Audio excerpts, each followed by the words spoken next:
Subscribe to our YouTube channel and press the bell icon to get the latest updates.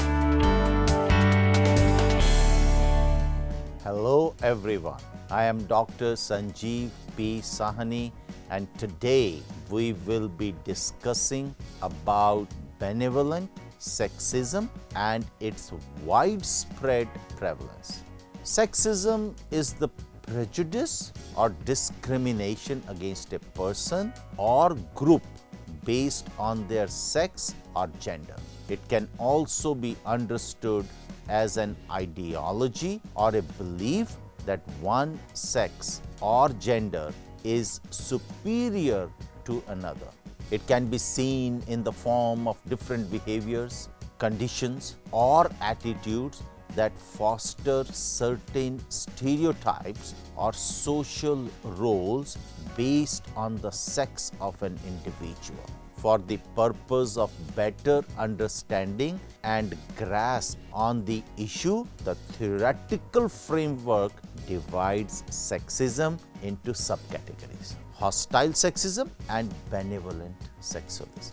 Hostile sexism is generally the overt behaviors and beliefs which are hostile towards a group of people based on their gender and sex.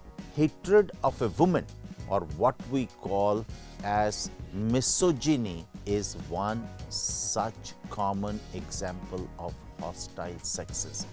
People with such beliefs might view or believe women as deceitful, extremely manipulative in their ways, needed to be reminded and kept in their place, and use seduction to control men.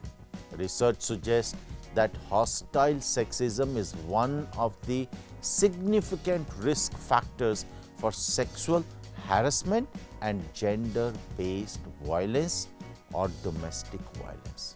Psychologists have researched on different aspects of hostile sexism, but even though some empirical evidence exists, not much has been talked about benevolent sexism. The conversation and the required research on the area has come to the light until recently, and it's quite imperative to broaden the understanding of the issue. It is often described as friendly or subtle sexism. It can also be seen as a type of sexism which is in more socially accepted form and is more likely to be validated by both men and women. This type of sexism pertains the idea of valuing the feminine stereotype traits, for example, innocent and nurturing, and a strong belief that traditional gender roles are necessary and beneficial for the society. It also adds the conception that females are needed to be protected by males, also known as paternalism. It also extends the idea of gender inequality by limiting women's roles. Theoretical frameworks show that how girls and women are punished for refusing to follow or violating the traditional roles or gender norms, but are actually reinforced and at times even rewarded for adopting and following traditional roles, which we also call benevolent sexism.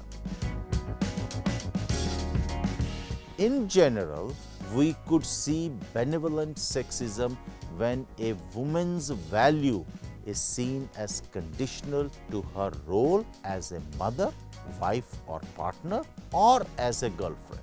Another example could be where the attention and praise is given on the basis of their appearance and outer beauty rather than their attributes and qualities.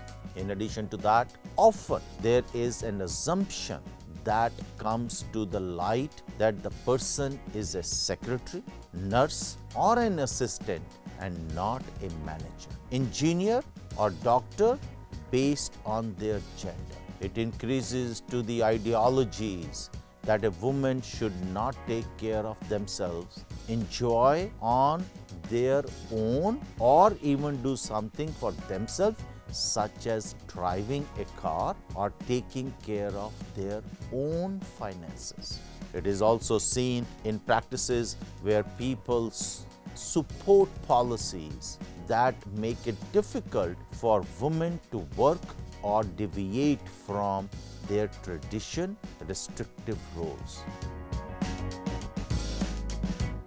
Often we see women praised for being more passionate, wherein women are just conditioned and taught certain behaviors since childhood.